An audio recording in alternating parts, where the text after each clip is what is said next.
go off the old LAPD online and you look for crime statistics, it'll direct you there. Also in the LA Daily News, there's an arrest database. You can go in there, you can look into your area to see if anybody's been arrested in your neighborhood. It'll give you a name, it gives you a name, booking number, and where they're arrested and what the offense was. If you want to know what the offense was, you can Google it. It's very simple.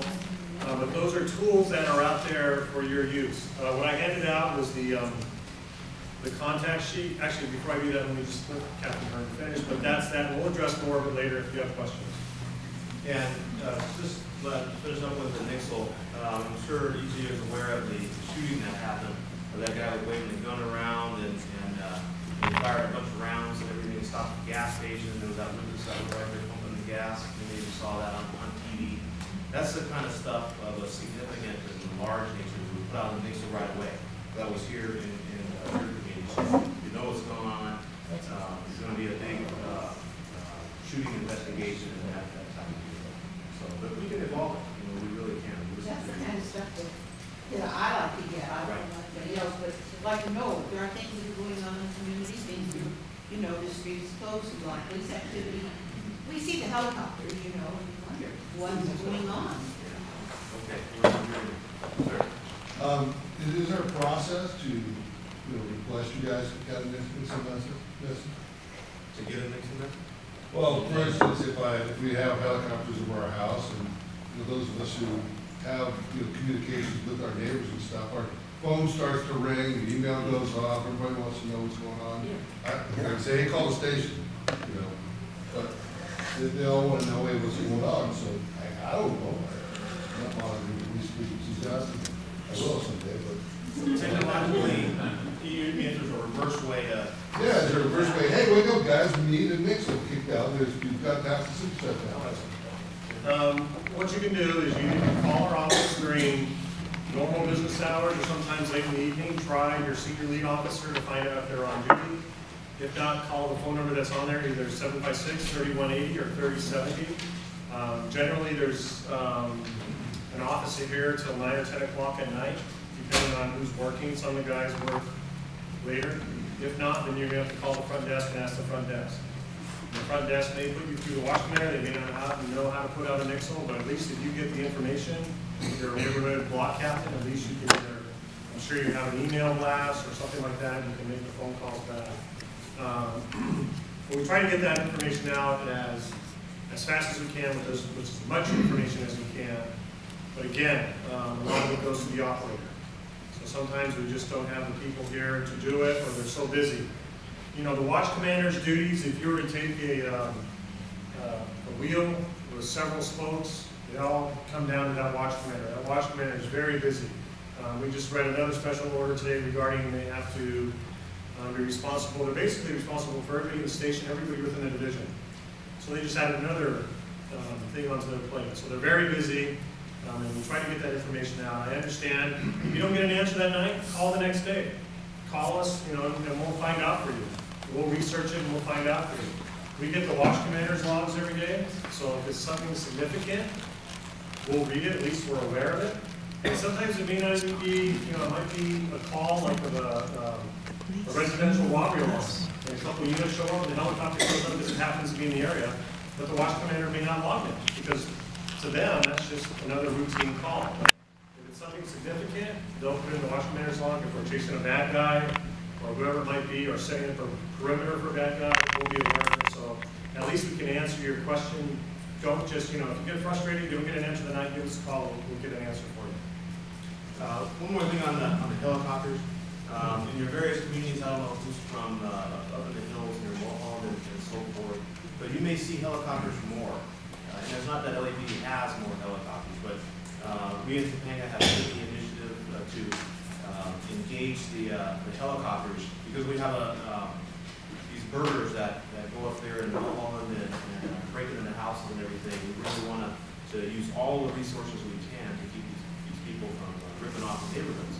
And so what I've asked is the captain of our air support division, if he could send a helicopter over here anytime that a burglary alarm goes off, the helicopter just goes on its own and is able to get from way above and see what going on. Because our officers, like I said, there's not that many of them working any particular shift, and they get from, even Ventura and Topanga up to Mulholland or thereabouts, it's going to take a while.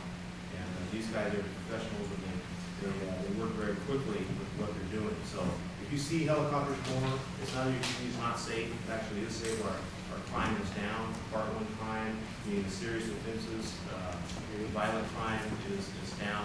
So there's just different strategies that we're using in order to try to make a greater impact on the crime. Additionally, if you see officers that are black and white that's cruising through the neighborhood and it's got its lights on type of thing, they may not just like, oh my gosh, well, what is going on? There may not be anything going on. But since we have an issue with early theft from motor vehicles, it's a tough crime to get because the guys they'll do something to the door, they'll check it, or they'll pop the lock out or break the window real quick and then go in and take a lot of the property inside the car. That takes them 2 minutes to do that type of crime. So what we have found is that when the suspects see there's a lot of police around, or they believe there's a lot of police around, they don't go over there. Or they come back a couple days later when it's less hot. And so what we'll do is I ask the officers when they get a chance to drive around and just have the lights on. And it's been shown as a really simple thing to deter crime, which is what we want. We don't want. I'm not as interested in capturing the suspects as I am keeping them from doing those type of things. So it's not that your neighborhood is not safe. All right, I'll turn it over to Sergeant Mason and Sergeant Regosa. Thanks, we're going to go straight into. All right, thank you for coming, and a couple of things I wanted to talk about, just to take back on the next one. So if it's a crime in progress, sometimes the watch commander, they're not in the office, they're on the field. So that's why sometimes you don't get the next one right away. So that's one of the explanations that we have for that, because when the crime is in session, we have a tactical alert, or we have something tactical where the public's safety is in jeopardy, and also officer safety. The last thing we're going to do is get on the computer and say the next one, because we have a crime in progress. So sometimes you don't get those alerts really quick, and that's part of the reason for that. And sometimes, like I said, the watch commander gets overwhelmed with work and these notifications to our bosses and the command staff. So a lot of times you don't get those next within a timely manner, and that's probably the reason. So that's one of the things that happen. So when you get a chance, also we have a sign-up sheet. Will you please put your information? Okay, and we wanted to talk to you about that later on. If you want to have that accessible to each other, to exchange email information with each other, so you can talk to people from Winnetka, Vernon Hills, West Valley, or West Hills. You have communications with each other. So let me know on your sign-up sheet if you want that to be distributed to other block captains. Don't just put a little sign. Please don't distribute that.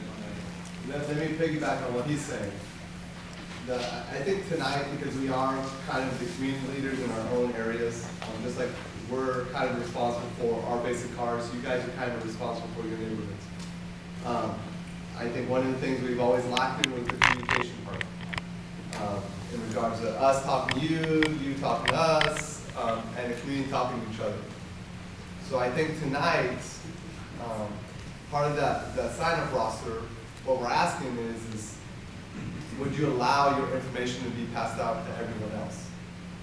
Because one of the things that we find is, you have this, you sign up for a meeting, and then all of a sudden you never see that list again of people, and you're like, well, I just signed up for something I never did. I don't even know who the people are, or how to get a hold of them. So the concept would be now, as part of that kind of a web that we're creating of communication, is, I mean, if we can, start a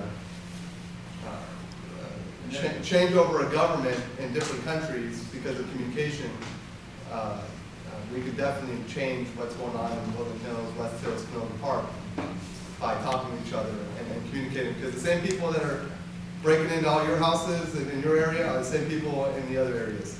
So you may see something, and I know I'm really working hard on my area right now to figure that communication chain out. and all the different technological means that we have, Facebook, Google, email. And I know a lot of people don't like that stuff, but I think we have to kind of try to figure it out and give it